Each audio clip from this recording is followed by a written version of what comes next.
Hello, everyone, and welcome back to The Mind Behind the Mic, the official podcast by the Psychology Club here at RT Dubai. I'm your host, Mariyam Suboh, the Vice President of Awareness for the club, and today's episode is one that I'm really looking forward into because it's about a topic that both fascinates people and confuses them at the same time. It's about therapy, what it really is, what it isn't, and why so many myths still about it exist. Joining me today is Dr. Rupa Kalahasthi, a clinical psychologist and who's deeply passionate about research, about clinical practice, and about teaching psychology. Dr. Rupa, welcome to The Mind Behind the Mic. Thank you so much. It's a pleasure being here. It's a pleasure for me as well.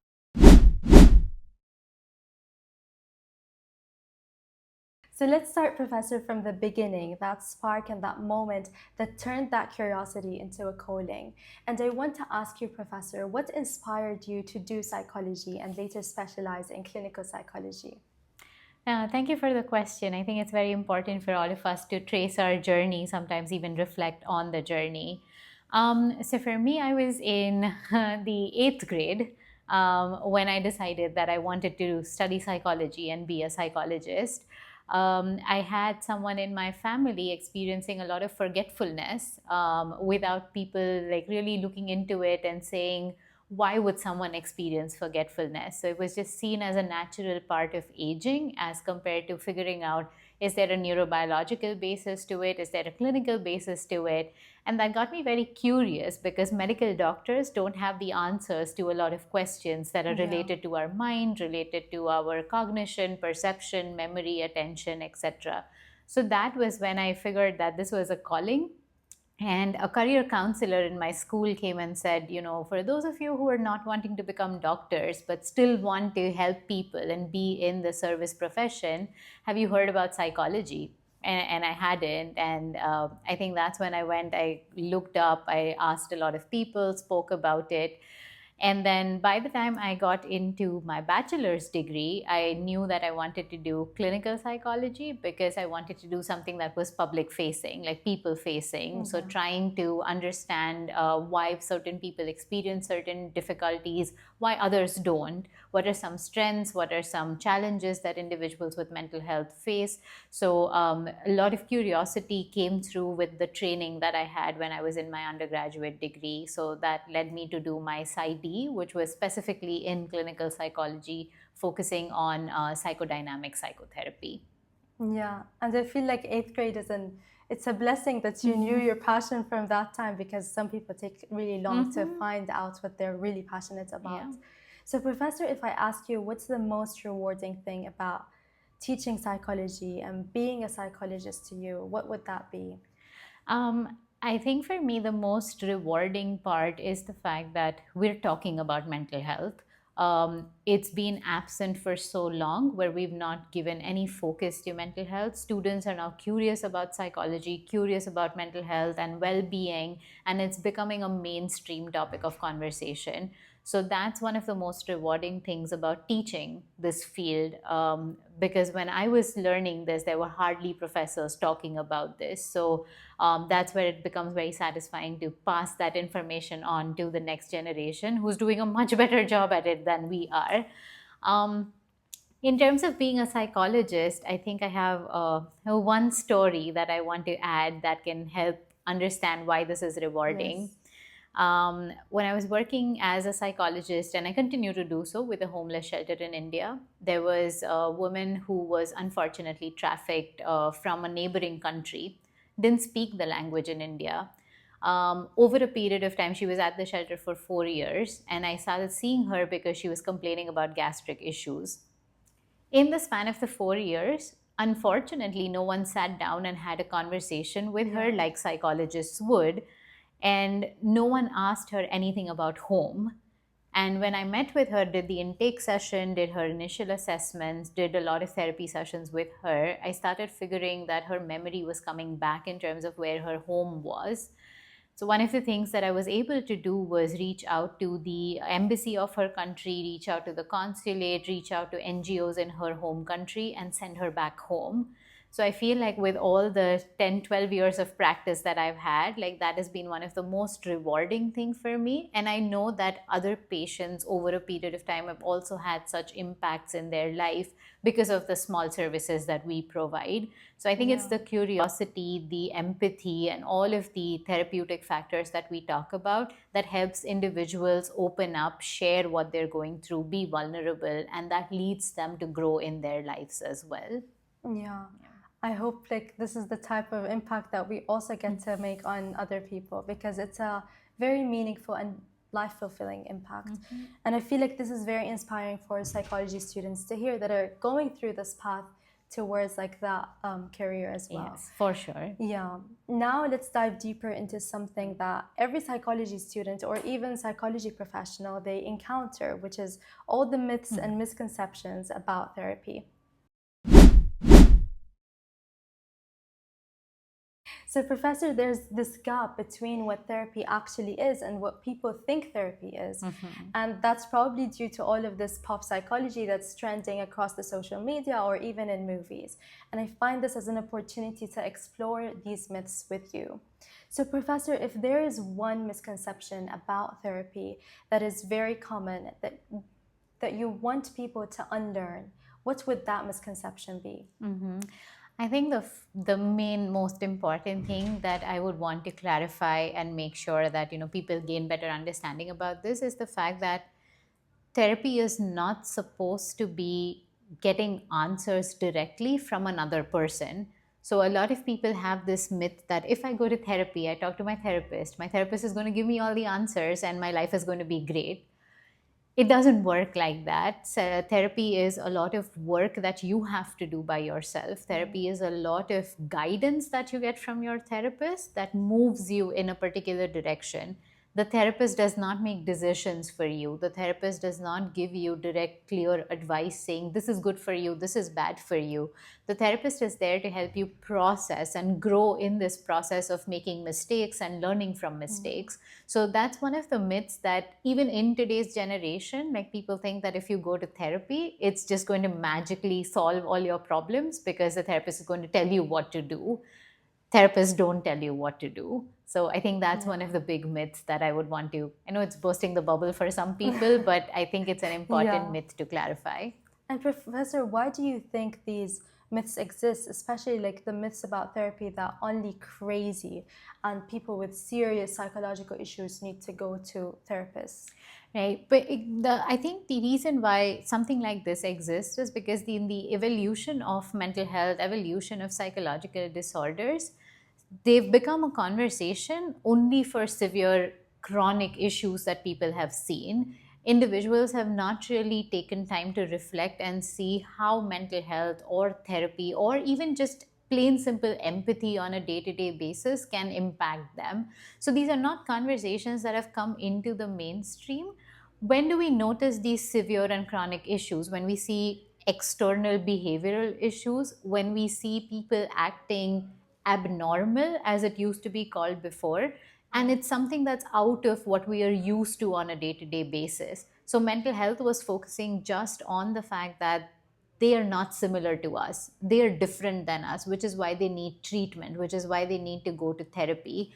However, now we know that on a day-to-day basis, we struggle with stress, we struggle with mood swings, we struggle with impact of everything that's going on around in our environment, and that's becoming a regular conversation for us to have. So that's where the myth originated from, the history that we see with psychology and mental health, and now has shifted to a regular conversation that we can all have.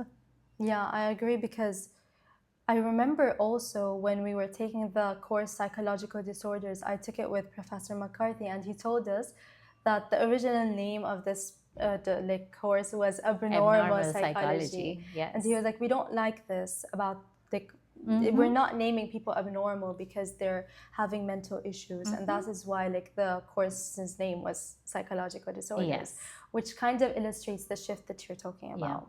Yeah. Professor, what do you think is one therapy-related myth that even students seem to believe? I think one of the myths that at least I hear from students, and I hear, sometimes I teach the psychotherapy class, so I hear there often also, is that therapy should be very free flowing, and therapy should be like unique for every individual, and it also has this huge element of warmth and friendliness from the therapist. So, how I would like to burst that myth is by saying, yeah, the therapist cares for you. The therapist does offer warmth. However, the therapist is not your friend. This person is available as a resource, however, cannot be your only social support system. They're guiding you through a phase of life which can help you come back and like make friends, make your own social support, like reintegrate into society. However, this expectation from therapists that therapists are going to be the warmest, fuzziest people that you interact with is unfortunately not true, because sometimes the therapist will be tough on you. The therapists have to give you the brutal reality of your situation, your experience, and they have to confront you. They might have to point out things that you would not like. So therapy cannot always be warm and fuzzy. Therapy can also be very hard when you have to confront things about yourself that you're uncomfortable about. Yeah, it's kind of the pop psychology about like psychology kind of oversimplifies some concepts sometimes, and sometimes it even promotes self-diagnosis. Like for example, if you get easily distracted, you have ADHD or something like this. So how do you think psychology students and even the public can draw that line between the credible psychological insights and the pop psychology advice? Right. I think that's a great question, especially given how easily accessible content is at this point of time. Yeah. Anyone and everyone can talk about mental health on social media, on different platforms, and there is an audience for that. So I think a credibility check is always seeing who is this person who is telling me this information. Is this person with enough training, with enough experience, with enough qualifications making these claims on all of these different platforms? The other thing with students that we are trying to do as much as possible is making them rely on evidence based. So when we talk about scientific evidence, which is where like translational research in clinical psychology is extremely important. So as a clinical psychologist and therapist, I make sure that I'm also looking at recent research. I'm also looking at data backed claims that people are making, so that it's not just an individual's personal opinion or personal anecdote that I am trusting. So that's the line that I would draw. And I think our students do a great job with integrating both, because you have a lot more access to this content, this pop culture that is existing in today's day and age. But being critical, being curious, questioning all of this content that you're consuming, and establishing credibility, validating the sources is important. Yeah, and I love how we also have like a lot of exposure to research and through the databases that RIT provides us. And Professor, I want to ask you actually this personal question. Were there like any myths that you personally believed before and then they kind of got debunked as you became a clinical psychologist? Now you're asking me a very old kind of question. Like I have to go back in years to think about it. But one of the myths that I personally had in my mind was that medications do not help with mental health issues. Again, because there's a lot of data that's available, or like more personal anecdotes where people talk about so many side effects, so much addiction, so many like non-evidence based manners, because these medications are not prescribed helpfully, or they're not effective in terms of their use, etc. So how that myth got busted was, one of my first internships was with a psychiatrist.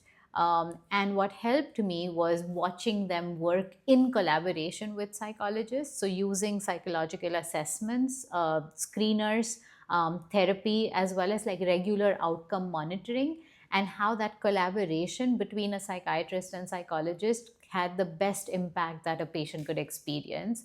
So I feel like for a lot of psychology students, even at this point of time, there's a lot of myths and misconceptions regarding the use of psychotropic medications, psychoactive drugs, especially that are prescribed. So also kind of having some experience, reading a lot of research related to that, to see how we can help a patient with multiple approaches. So the multidisciplinary aspect is what Yeah. I think is very helpful, that I've learned and grown with at this point of time. Yeah, and you have an example right in front of you, because when I joined psychology at the beginning, I was mainly like, my whole aim was psychotherapy, because I had a very stigmatized view towards the medications, that they ruin more than they fix anything. But now, like, with all the pharmacology like classes and biopsychology classes, this view is starting to like change a little bit. Yes, yes. And when you see it in real life, you will definitely see how it impacts when you combine these Yeah. treatments together. Did you ever have clients that also had this belief? Many of them, because again, the first culture that I started working in was in India. There were half of my patients who would go to the psychiatrist first because they would say, I need a pill, I take the pill, I'm better. And they didn't believe in psychotherapy. And then I had another half of the clients who would come just for therapy, saying, we're not willing to take any medications, no injections. We don't want to get into like the biological treatment aspect of it. And then over a period of time, given how severe their depression or OCD or anxiety was, it became a requirement for them to take the medications. So it's also like divided in terms of individuals who like the medications don't like the therapy, the ones who like the therapy don't like medications. So it's about being able to psychoeducate and tell them the benefits of both. Again, not to say that everything fits everyone, but being able to customize the approach based on their comfortability is important. Yeah.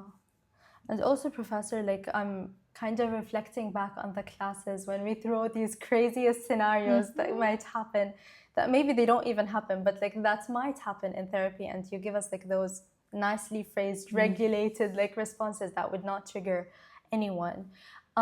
So thinking about that skill that you have, if you got like the chance to rephrase or rewrite the definition that of therapy that people have, what would it be?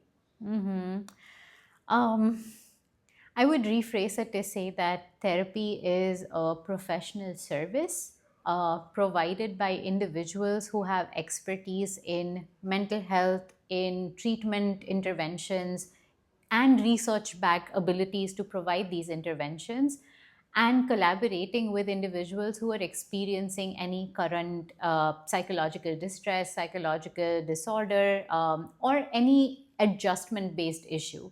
So I typically tell my students this as well, like therapy is a two-way street in terms of the collaboration, where the client brings in the expertise because they are the expert in their own lives, and you bring in the content expertise because of your training and experience with psychology. So that's what therapy is, but adding that professional relationship and underlining that multiple times. Yeah. Yes. I hope this segment really cleared like things up for the listeners, and I think the listeners will move away from this segment with a more grounded view and idea of what therapy actually is. I hope so. So now let's switch gears and play around with some what if questions.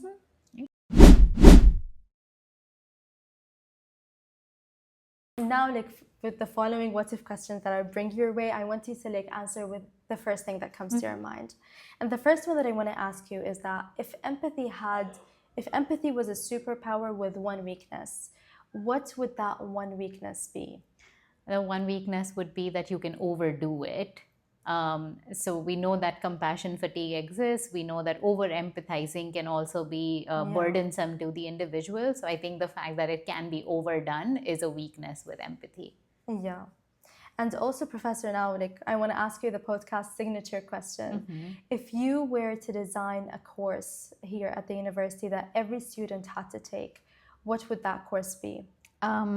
This is something that I've been thinking about for a long period of time. When we talk about social emotional learning, how to effectively communicate with individuals, how to engage reflective listening skills, how to be present as a human talking to another human. I feel like that's a skill that's missing at some times. So I feel like if I had to put in a course, it would be social emotional learning, specifically focusing on interpersonal relationships.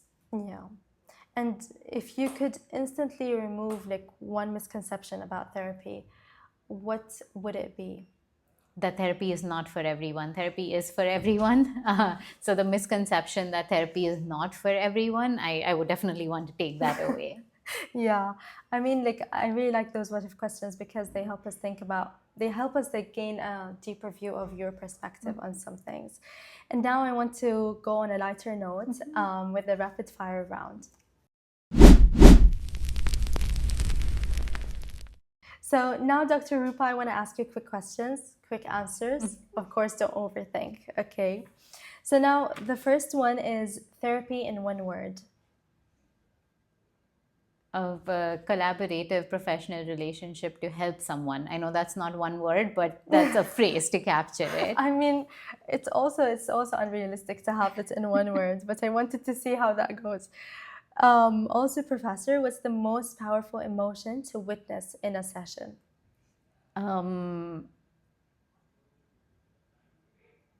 That stumped me. But I would say witnessing someone experience self-awareness and growth. I know that doesn't qualify as an emotion per se, but just witnessing that and seeing that aha moment when someone has Yeah. that, I think that's the most powerful thing.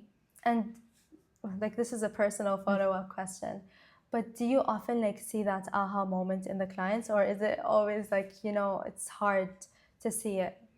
No, I personally have seen the aha moment quite a lot of times in sessions because that's where the reflective reframing, the empathy, all of that works, where individuals are able to look within and have that realization saying, Yeah. oh, now I have this new thing that I can do. So I feel like it's very reflective and very powerful to see that. And now the next one, your go-to coffee or tea order before sessions, if you have one. Not necessarily, but anything with chocolate, I think, is always a like a mood boosting aspect for a therapist. Yeah. Yeah. And what's the psychology myth that always makes you laugh? That we read minds. Always, till date, I've been in this profession for over 10 years now, Yeah. and people still, like, when I say I'm a psychologist, they'd be like, stop analyzing me, stop reading my mind. So, still there, Yeah. till date. So, yeah, it makes me laugh about it all the time. And do you usually get it like when you're actually not doing that? Definitely. I Yeah. still, like, in all of my friends circle, my professional circles that are not psychologists, like anytime I tell anyone in a group setting that I'm a psychologist, they will look at one another and say, let's be careful from her, she's going to try to analyze us. So it's so widely prevalent at this point of time. Yeah. Did you ever have someone like tell you, like, tell me about myself or something? Yes, they always say, after you have a conversation for 15 minutes, I've had people who come and tell me, so what did you understand of me? Like, what did you make of me? Like, what do you think about me? And I'm like, I'm not in my psychologist hat all the time. And I do it in my professional settings. I don't do it to people like just for fun. So, yeah. Because I've got that question often, and I'm like, I don't know you that much. Like, like people that I've met for 1 minute, they're like, tell me about myself, and I'll tell you if you're right or wrong. And I'm like, no, don't put me on the spot. And going back to your previous question, people think that's our superpower, that we can read minds, but we don't. Yeah. I wish I could, but no. It would be cool if we could. Yes. Also, what's a book or movie that you believe captures human emotion or therapy thoughtfully? At this point of time, I would say the Inside Out series. And I'm also plugging that in because I know the Psych Club is organizing a movie screening that everyone should be attending. But I think for the lay people to understand how emotions work and how emotions function, how they influence our daily life, like, I think it's a very cute, basic, like, communicative, very simple movie to just get us information on why our emotions are important. So I think that's definitely one. And if people haven't seen it, they should come and watch it with us at RIT. For sure. Yes. Did you have a favorite character? I think for me, the Joy is a good one because it also Joy tries to keep everyone together and tries to manage everything. But at some point of time, she also feels the impact of all of the other emotions and the fact that she doesn't always have to be in control. I think that's the important aspect. Yeah, I liked that scene where she was like, of course I'm delusional. Like, I can't be happy all the time. And the other thing is, what's the psychological concept that you wish everyone understood? That everyone understood. I would want to say empathy because I feel like it's a very misunderstood concept because we often confuse it with sympathy. So I feel like if we were all empathetic, we would be living in Yeah. a much better world. Even in terms of conversations that we have with family, with friends, it's not always received with empathy. So I think it's definitely an important concept that we should all try and integrate in our lives. Yeah, I agree. Also, Professor, because like I assume like because you are a clinical psychologist and you get exposed like to many stories from the clients, sometimes these are like very profound and deep experiences. How do you keep yourself grounded? That's a very good question, and I've been asked that over a period of time. I don't think my answer has changed. We typically talk about self care, and we talk about self care from a very you should be doing this, you should be doing that Yeah, perspective. But self care is something that's extremely important, irrespective of how much vicarious trauma you experience. So, for me, that's one thing that I was trained in very well to say when can I shut down, when can I do things for self care, and also how can I sprinkle self care throughout my day. So it's not this big activity that I do at the weekend and say I've now yeah, recuperated and I'm fine. But how can I sprinkle that throughout the week? How can I use my breaks to, get grounded, do something that I might enjoy?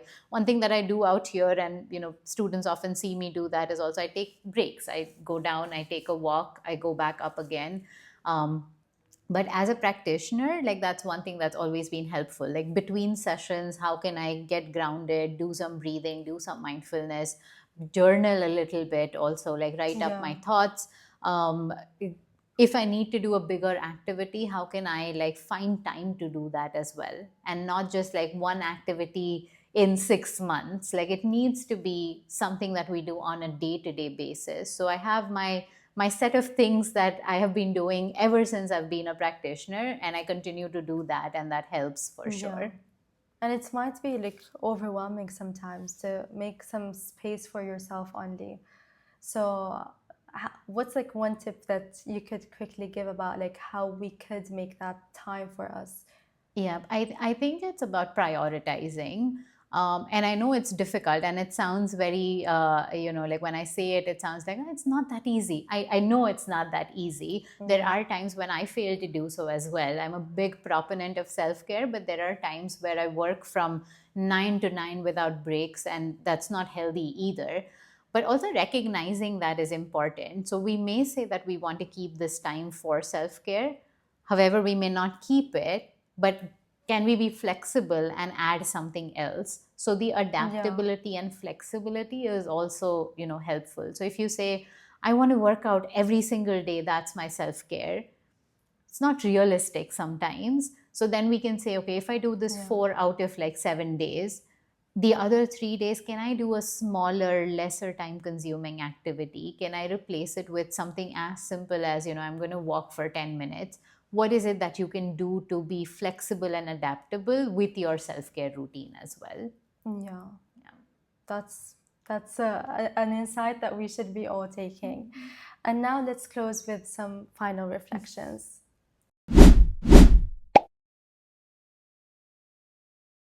So now for the psychology students that are hearing us and that are aspiring to become someone like you, a clinical psychologist, what's something that you believe they should hear now and not later? Something they should definitely know before they keep going?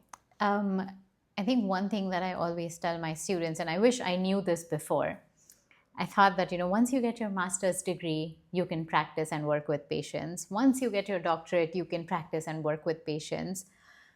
Wherever you are in the world as a practicing psychologist, knowing the regulations, knowing the logistical requirements, knowing the licensing requirements, this is something that I would encourage anyone who is looking for practicing in the field of psychology to do research right from the get-go. This is something that gets thrown on as new information every time that you're graduating from one course. They will say, oh, you need a limited permit.